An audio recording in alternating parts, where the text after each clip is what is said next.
ينفع اقدم عرض على بيت قبل ما احصل على بري ابروفل؟ ممكن طبعا، لكن بصراحه مش فكره حلوه خالص. تقديم عرض على بيت من غير ما يكون معاك مورجج بري ابروفل فيه مخاطره كبيره. خليني اقول لك ليه. اولا انت مش عارف ميزانيتك الحقيقيه قد ايه. انت ممكن تقدم على بيت اغلى من قدراتك الماليه، وبعدها تكتشف ان البنك مش هيوافق على القرض، فتضيع وقتك ووقت البائع ووقت الايجنت بتاعك. البائع مش هيشوفك مشتري جاد. طبعا في سوق العقارات البياعين بيفضلوا العروض اللي معاها بري ابروفل. ليه؟ لان ده بيثبت ان عندك تمويل جاهز، فلو في منافسه فرصتك هتكون اقل.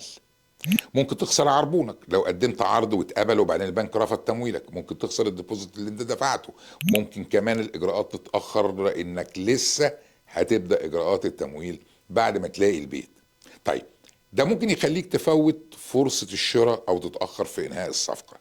ايه الحل؟ ببساطه خد بري ابروفل وبعدها دور على البيت وانت مرتاح وعارف حدود ميزانيتك. تمام. طيب لو محتاج مساعده في الاجراءات كلمنا واحنا هنمشي معاك خطوه بخطوه، هنشرح لك خطوه بخطوه، هنشرح لك خطوه بخطوه لحد ما تلاقي بيت احلامك.